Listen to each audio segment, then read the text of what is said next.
मेरे प्यारे बच्चों, तो कैसे हो आप सब लोग। आई होप कि सब अच्छे हैं, मजे कर रहे हैं और अच्छे से पढ़ाई कर रहे हैं। तो बच्चों, आज से हमने शुरू कर दिया है हमारा नया कोर्स। और इस कोर्स में हम क्या करेंगे, आने वाले 2025-26 के जो एग्जाम है उन्हीं के लिए प्रिपरेशन करवाएंगे। और सभी बच्चों के लिए है, वो चाहे हिंदी मीडियम का हो, चाहे इंग्लिश मीडियम का हो, चाहे सीबीएसई का हो, चाहे आरबीसी का हो, कॉन्सेप्ट वैसे ही रहने हैं। और एक्सरसाइज आप साथ ही साथ करते रहोगे। मेरा मोटिव क्या है कि हर एक सवालों को, कॉन्सेप्ट को इतनी आसानी से एक्सप्लेन करना ताकि सारे आप अच्छे से समझ जाओ, बस, है ना। हमने ये ठाना है और हमें करके दिखाना है। तो आज का हमारा पहला चैप्टर है रियल नंबर्स। आपको वीडियो रेगुलर मिलती रहे, हमें वीडियो बनाने के लिए मोटिवेशन मिलता रहा है, उसके लिए क्या करो, चैनल को सब्सक्राइब कर लीजिए आप, ठीक है। तो हमारा पहला टॉपिक है रियल नंबर, जिसमें हम चलते हैं कि सर क्या है, नेचुरल नंबर्स, होल नंबर यानी पूर्णांक और पूर्ण संख्या और पूर्णांक दिए गए, सर ये क्या है ना। अब देखो, एक छोटी सी बात मैं आपको बताता हूं, क्या कि सर रियल नंबर पढ़ने से पहले क्या हमें पता है कि रियल नंबर जो है वास्तविकता में अकेला नंबर नहीं है कोई, है ना। रियल नंबर जिन्हें हम वास्तविक संख्या कहते हैं वो अकेला एक नंबर नहीं है। तो सर ये क्या है, ये कई नंबरों से मिलकर बना हुआ है, जिनमें सबसे पहला क्या आता है, सबसे पहला आता है हमारा नेचुरल नंबर। क्या आता है बच्चों, नेचुरल नंबर इसमें सबसे पहला आता है, जिनको हम हिंदी में कहते हैं क्या, प्राकृतिक संख्या। क्या कहते हैं, प्राकृतिक संख्या हम इनको कहते हैं। जैसे देखो, इंसान ने जब सबसे पहले गिनती करना शुरू किया होगा तो कैसे शुरू किया होगा, ऐसे क्या 0 1 2 3 4, नहीं ना। उसने क्या शुरू किया होगा, 1 2 3, अर्थात 1 2 3 4 5 6 7 8, या फिर 1 2 3 4 5 6 7 8 ऐसे करके शुरू किया होगा ना, है ना। तो बस ऐसी संख्याएं, है ना, नेचुरल नंबर क्या हो जाएंगे सर, ऐसी संख्याएं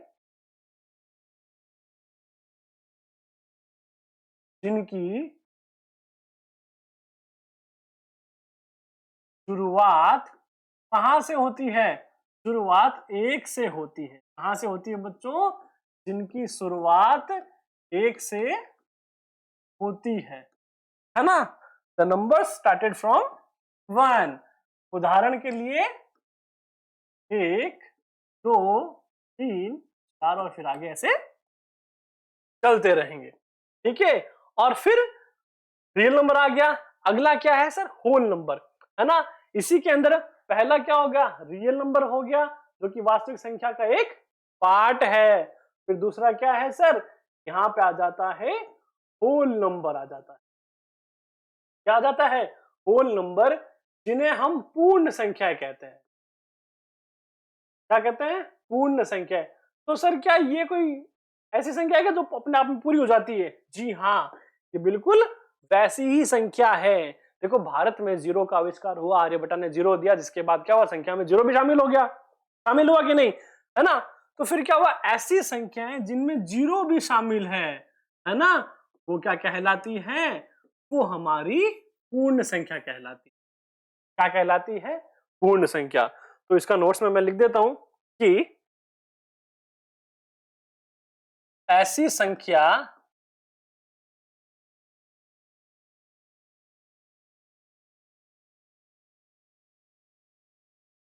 जिनकी शुरुआत जीरो से होती है। कौन सी संख्या होती है वो सर, वो होती है पूर्ण संख्याएं। कौन सी, पूर्ण संख्याएं। 0 1 2 3 4, फिर आगे ऐसा संख्या ये चलती रहेगी, है ना। इतना समझ में आया। अगला देखो क्या है हमारा सर, होल नंबर के बाद हम आगे बढ़ते हैं। यहां पे आता है पूर्णांक, है ना, जिन्हें हम इंटीजर कहते हैं। क्या कहते हैं बच्चों, इंटीजर्स कहते हैं। सर ये अब नया पंगा क्या है, ये पंगा यूं है कि हमारे पास क्या होती है बच्चों, एक नंबर लाइन होती है। क्या होती है, एक नंबर लाइन, जिसे हम नंबर लाइन ही बोलते हैं, ऑब्वियस सी बात है ना। इस नंबर लाइन में जो जो नंबर है क्या है, जैसे कि हमने क्या करा, यहां पे हमारा आ गया एक 0, है ना, और यहां से आया 1 2 3 4 5। तो मैं इनको अगर ऐसे लिखूं कि देखो 1 2 3 4 5, है ना, तो ये हमारे नंबर कौन से हो जाएंगे सर, ये नेचुरल नंबर थे नंबर लाइन पर।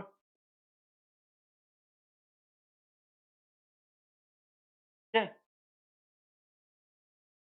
और अगर उस नेचुरल नंबर में हम 0 शामिल कर लेते हैं तो कौन से हो जाते हैं सर, वो होल नंबर हो जाते हैं सर। ठीक है, और जब जब ऐसा हो इतिहास में, है ना, कि यही नंबर एक माइनस में भी चलना शुरू कर दे, तो जब ये ग्रुप इतना बड़ा हो जाए जिसमें नेचुरल नंबर, होल नंबर, ये दोनों शामिल हो, साथ में नेगेटिव नंबर भी शामिल हो, क्या है, नेगेटिव यानी ऋणात्मक संख्याएं, और ये धनात्मक संख्या,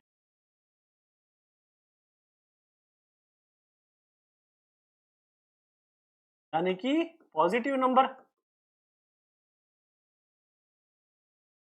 जब ये भी शामिल हो जाए तब वो बन जाते हैं इंटीजर्स।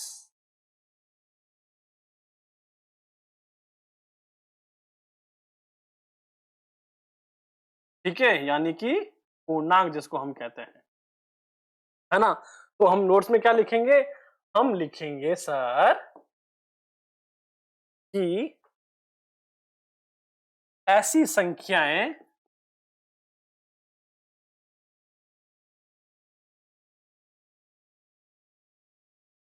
जिनमें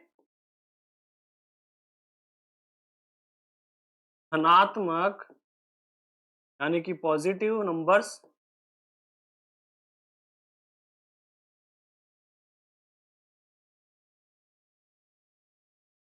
व ऋणात्मक संख्याएं जो कि नेगेटिव नंबर हो जाएंगे,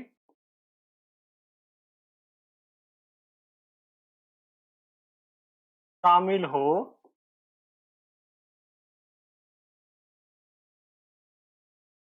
तो वो क्या कहलाते हैं, वो हमारे पूर्णांक कहलाते हैं।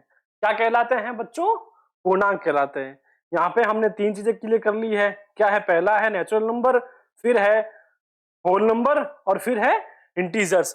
अब देखो इनको लिखते कैसे हैं, है ना, कि सर यहाँ पे इनका रिप्रेजेंटेशन जो है नेचुरल नंबर का होता है एन के साथ, क्या होता है, एन के साथ इनको रिप्रेजेंट किया जाता है। क्या किया जाता है बच्चों, इनको रिप्रेजेंट किया जाता है। फिर होल नंबर को डब्ल्यू के साथ, कैपिटल डब्ल्यू के साथ रिप्रेजेंट किया जाता है ना, और वहीं हमारे इंटीजर को z के साथ रिप्रेजेंट किया जाता है। क्या किया जाता है, रिप्रेजेंट, अर्थात कि नंबर श्रेणी में या फिर नंबर ग्रुप में इनको इसमें दर्शाया जाता है। क्लियर, ठीक है, अगर आपको इतना क्लियर हो गया है तो इसको लिख लो, है ना। और रिप्रेजेंटेशन की बात करूं तो सर कैसे, ये देखो इस तरह होता है, जैसे हमें क्या है, नेचुरल नंबर दर्शाने हैं, तो हम क्या करेंगे, एन लिख के आगे 1 2 3 4 लिख देंगे, होल नंबर लिख के आगे 0 1 2 3, और फिर इंटीजर दर्शाने तो z लिख के -1 0 1 2, ऐसे करके हम इनको शो कर सकते हैं। ठीक है, तो इसको आप अपनी नोटबुक में उतार लीजिए। फिर हम चलते हैं आगे कि सर इसमें और क्या क्या है ना। तो इसमें हमने क्या पढ़ लिया, हमने नेचुरल नंबर के अंदर, है ना, एक बार इसको मैं और अगर सिंप्लीफाई करूं तो इसको ऐसे कर सकते हैं आप, से ये हमारा क्या था, नेचुरल नंबर।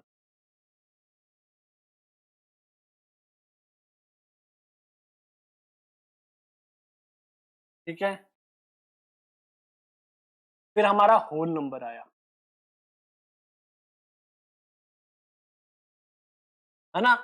मजे की बात क्या है, इस होल नंबर में हमारे नेचुरल नंबर में क्या है बेटो, शामिल है ना। तो नेचुरल नंबर अपने आप में क्या है, नेचुरल है, फिर नेचुरल नंबर जिसमें शामिल है ना, वो मिला के क्या बन जाते हैं, वो होल नंबर बन जाते हैं, है ना। और वही होल नंबर और नेचुरल नंबर ये दोनों मिला के हमारे क्या बन जाते हैं, इंटीजर्स बन जाते है ना। क्या बन जाते हैं हमारे, इंटीजर्स बन जाते हैं।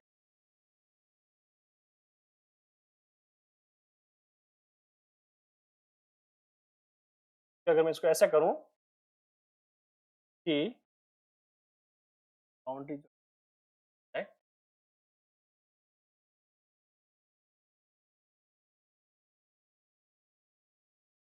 हाँ ठीक है, और फिर इंटीजर भी शामिल हो गए इसके अंदर, ये कुछ क्या हो जाएगा,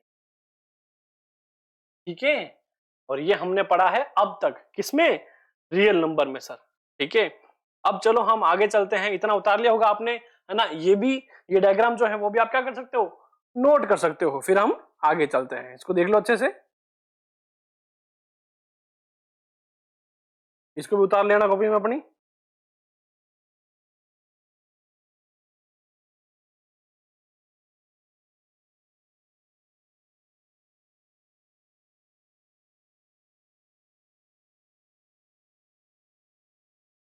ठीक है, आगे चलते हैं। देखो अगला हमारे पास क्या है, अगला है सर परिमेय संख्याएं, है ना। कॉन्सेप्ट ये जो है वो बहुत कंफ्यूज करता है बच्चों को, सर ये रैशनल इरेशनल क्या है, परिमेय अपरिमेय क्या है, कैसे रिपीटिंग नॉन रिपीटिंग है, किन की आवर्ती शांत होगी, किन की शांत नहीं होगी, ऐसे बहुत सारे कंफ्यूजन जो है बच्चों को परेशान करते हैं। इसीलिए देखो पहले करते हैं हम परिमेय संख्या की बात। तो देखो बच्चों ध्यान से देखना कि ऐसी संख्याएं, है ना, मैं इसी को साफ लिखा देता हूं कि ऐसी संख्याएं जिनको हम क्या कर सकते हैं, जिनको हम P बट्टा Q के रूप में लिख सके, के रूप में या तो लिख सके या फिर उसको दर्शाया जा सके, दर्शाया जा सके, है ना। वह संख्याएं क्या कहलाती है, परिमेय संख्या, क्या कहलाती है, परिमेय संख्याएं कहलाती है। क्लियर हुआ कि सर ऐसी संख्या जिनको हम P बट्टा Q के फॉर्म में लिख सकते हैं वो सारी क्या कहलाती है, परिमेय संख्या कहलाती है। और इनको Q से रिप्रेजेंट किया जाता है, अर्थात कि मुझे ये संख्या लिखनी है कैसे, 1 बट्टा 2, यानी ये P अपॉन Q की फॉर्म में है। फिर मैं बोलूं 4 बट्टा 5, ये भी क्या है सर, P बट्टा Q की फॉर्म में है। और हमें यहाँ पे एक बात ध्यान रखनी है कि ये जो नंबर है ये कभी भी Q जो है वो बराबर नहीं होना चाहिए 0 के। क्या है, ये इनकी कंडीशन है, क्या है, कंडीशन है, एक नियम कहता है इनका हमें कि जब भी आप रैशनल नंबर को परिभाषित करो तो हमेशा याद रखना जो Q है वो बराबर 0 के नहीं होना चाहिए, तभी वो क्या होंगी, परिमेय संख्या होगी। और परिमेय संख्या क्या है, ऐसे नंबर जिनको हम P बटा Q की फॉर्म में लिख सकते हैं वो सारे परिमेय संख्या अर्थात रैशनल नंबर कहलाते हैं। ठीक है, अब वहीं दूसरी तरफ हमारा क्या कहता है, ये इरेशनल नंबर क्या हो जाएंगे बच्चों, ये ऑपोजिट हो जाएंगे किसके, परिमेय के। किसके हो जाएंगे ऑपोजिट, परिमेय के। यानी हम लिखते हैं यहां पर कि ऐसी संख्याएं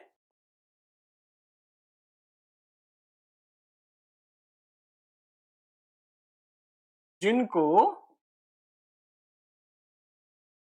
P बट्टा Q के रूप में, Q के रूप में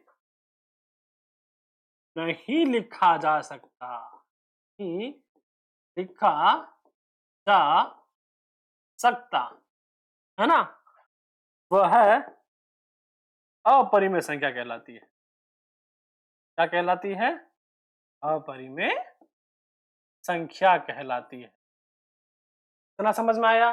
तो सर अगर इनको P बटा Q के फॉर्म में नहीं लिख सकते तो इनको हम कौन से फॉर्म में लिखें, है ना।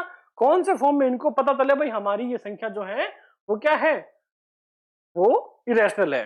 जैसे कि उदाहरण के लिए हम बात करें, यहाँ पे क्या है सर, √2, √5 क्या है, अपरिमेय संख्या है। और पाई का मान जो है ना अपरिमेय क्यों, ये तो हम परिमेय संख्या हम लिख सकते हैं, क्यों, p बटा q में इसका नाम आता है ना, p को बटा q में हम फॉर्म लिखते हैं। कैसे सर लिखते हैं, 22/7 लिख दिया हमने, ये लो हो गया बेटा। यहाँ पे एक बात हमें ध्यान रखनी है कि अपरिमेय संख्याओं का गुण क्या है कि वो संख्याएं रिपीटिंग होती है। क्या होती है, रिपीटिंग होती है, जबकि परिमेय संख्या जो है ये नॉन रिपीटिंग होती है। ठीक है, तो जब हम रिपीटिंग की बात करते हैं तो हमें ये ध्यान रखना चाहिए कि 22/7 का जब आप मान निकालोगे तो एक टाइम के बाद वही सेम नंबर जो है आपस में क्या होने लग जाएंगे, रिपीट होना शुरू कर देंगे। और ऐसी कंडीशन में हमें पता लग जाता है कि ये क्या है सर, ये हमारी अपरिमेय संख्या है।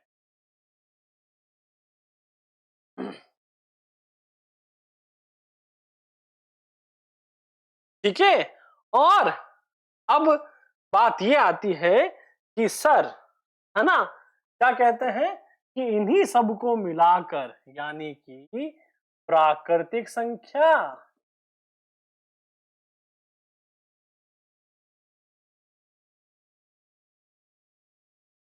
पूर्ण संख्या,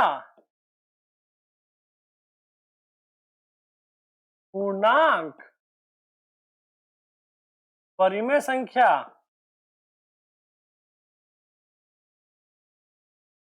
अपरिमेय संख्या,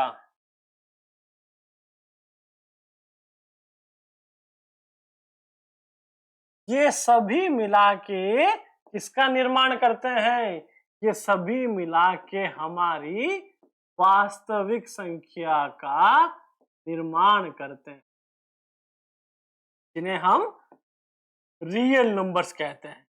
क्या कहते हैं, हम इनको रियल नंबर्स कहते हैं। आप चाहो तो इसको भी अपनी नोटबुक में उतार सकते हो। फिर हम इस कॉन्सेप्ट से रिलेटेड क्या करते हैं, कुछ क्वेश्चंस करेंगे। क्या करेंगे बच्चों, हम इनसे रिलेटेड कुछ क्वेश्चंस करेंगे, है ना। और जो हमने पढ़ा है उसी के बेस पे क्या आएंगे, ये क्वेश्चन आएंगे जो भी एग्जाम में आ चुके हैं हमारी। ठीक है,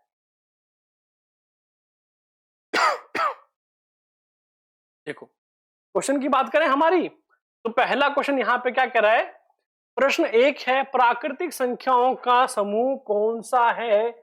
इसमें हमने पूछा है ग्रुप ऑफ नेचुरल नंबर्स, है ना।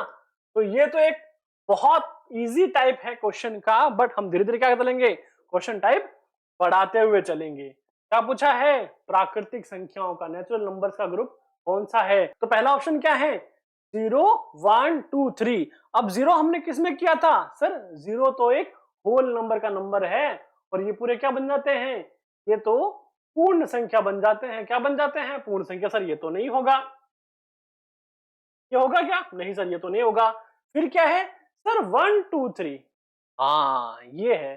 फिर देखो माइनस का 1 2 3, सर ये तो क्या हो जाता है, इंटीजर में आ गया। फिर देखो क्या है, डी 2 4 6 8, नहीं ये तो कंपोजिट और प्राइम का आएगा, वो भी हम आगे बात करेंगे, है ना। तो इसमें से हमारा जो सही ऑप्शन है वो क्या हो जाएगा बच्चों, वो हो जाएगा ऑप्शन नंबर बी। क्या है, ऑप्शन 1 2 3। अगला देखो क्वेश्चन नंबर सेकंड क्या बोल रहा है कि सबसे छोटी प्राकृतिक संख्या कौन सी है, सबसे छोटा नेचुरल नंबर कौन सा है बेटा, पता होना चाहिए ना हमें। नंबर नेचुरल जो है वो स्टार्टिंग कहां से होता है सर, 1 से होता है, 0 से तो नहीं होता, -1 से भी नहीं होता, 2 से भी नहीं होता। ऑप्शन क्या है, बी हमारा करेक्ट आंसर है। यहाँ पे बी क्या है, बी हमारा करेक्ट आंसर है ना। ये हमारा था नेचुरल नंबर का कॉन्सेप्ट। आई होप ये आपको क्लियर है। फिर देखो हमारा क्या कर रहा है अगला, पूर्ण संख्याओं का समूह, होल नंबर्स की बात कर रहा है, कौन कौन सा है, A1 2 3, सर ये भी नहीं, ये तो नहीं होगा। C -1 0, ये भी नहीं होगा सर। 2 4 6, ये भी नहीं होगा सर। तो क्या है, B, ऐसे नंबर जो कि 0 से शुरू होते हैं वो क्या कहलाते हैं, होल नंबर कहलाते हैं। क्या है, ये भी क्या हो जाएगा, क्लियर हो जाएगा। फिर कह रहा है कि क्वेश्चन नंबर 4 पूर्ण संख्याओं में सबसे छोटी संख्या कौन सी है? पूर्ण संख्याओं में, होल नंबर में सबसे छोटी, जीरो से जब नंबर स्टार्ट होता है तो यहां सबसे छोटी संख्या कौन सी हुई? इनमें जीरो ही हुआ है ना, तो ऑप्शन नंबर सी क्या हो जाएगा हमारा? सही हो जाएगा। फिर अगला देखो, यह है पूर्णांक इंटीजर वाले कॉन्सेप्ट से। क्या कह रहा है कि पूर्णांक का समूह है। कौन सा ग्रुप है इंटीजर्स का? क्या 0 1 2 3 है? नहीं। क्या -1 2 3 है? नहीं। क्या सिर्फ 1 2 3 है? नहीं। जहां पे जीरो भी आता हो और माइनस और प्लस के दोनों पॉजिटिव और नेगेटिव नंबर आते हो, वही क्या हो जाएगा हमारा? वही हमारा पूर्णांक अर्थात इंटीजर्स हैं। फिर देखो, इनमें से कौन सा पूर्णांक है? क्या 2/3 पूर्णांक है? नहीं। क्या √2 पूर्णांक है? नहीं। क्या 0.25 पूर्णांक है? नहीं। तो -7 जो है हमारा, वो हमारा क्या है? क्लियर। अगला देखो, क्वेश्चन नंबर 7, परिमेय संख्याएं किस रूप में लिखी जाती है ना? किस रूप में लिखी जाती है सर? वो लिखी जाती है P/Q की फॉर्म में, जहां पे Q जो है बराबर नहीं हो किसके? जीरो के। तो पहला क्या कह रहा है? ये कह रहा है कि D केवल जीरो से बड़ी संख्या है? नहीं। केवल प्राकृतिक संख्या है? नहीं। रूप जैसे √2 √3? नहीं। क्या है कि जहां P/Q लिखा था, तो और P जो है, जहां PQ जो है वो क्या होने चाहिए? पूर्णांक हो, और जो Q है बराबर नहीं हो किसके? जीरो के। तो ऑप्शन नंबर क्या हो जाएगा? ये हमारा करेक्ट हो जाएगा। फिर देखो 8वां, देखो क्या कह रहा है कि इनमें से कौन सी संख्या है परिमेय संख्या है? परिमेय की बात कर रहा है P/Q की। √2 नहीं, ये नहीं, √3 नहीं। क्या हो जाएगा? ऑप्शन नंबर सी, जो कि P/Q की फॉर्म में हम इसको क्या कर सकते हैं सर? लिख सकते हैं। ठीक है। अब इसके बाद मैं आपको एक फाइनल रूल बता दूं, उसके बाद हम एक्सरसाइज स्टार्ट करेंगे। देखो, परिमेय और अपरिमेय संख्याओं के संक्रियात्मक गुण, यानी कि अगर हम किसी परिमेय संख्या को अपरिमेय संख्या के साथ जोड़ते हैं, है ना, क्या करते हैं? परिमेय संख्याओं को अपरिमेय संख्या के साथ जोड़ते हैं, तो रिजल्ट हमेशा क्या रहेगा? अपरिमेय संख्या रहेगा हमेशा। फिर देखो, अगर परिमेय संख्या में से अपरिमेय संख्या को घटाया जाए तो रिजल्ट क्या रहेगा? हमेशा अपरिमेय रहेगा। वहीं अगर शून्य से भिन्न परिमेय, है ना, अगर शून्य से अलग कोई परिमेय संख्या है, उसको अपरिमेय संख्या के साथ गुणा किया जाए तो वो क्या हो जाएगा? अपरिमेय संख्या है हमेशा। और वहीं जीरो के अलावा परिमेय संख्या से अपरिमेय संख्या को डिवाइड किया जाए तो रिजल्ट क्या रहेगा? हमेशा अपरिमेय संख्या। ये परिमेय और अपरिमेय, तो ये सारे नियम कब यूज होते हैं? जब हम परिमेय और अपरिमेय संख्याओं को क्या करते हैं? आपस में गुणा, जोड़, भाग करते हैं। तो आज का ये कॉन्सेप्ट क्लास हम करते हैं यहीं पर फिनिश। अगली क्लास से हम एक्सरसाइज जो है 1.1 वो शुरू करेंगे। क्या करना है? To subscribe class 10 maths by Deepak. फिर मिलते हैं अगली क्लास में, तब तक के लिए जय हिंद।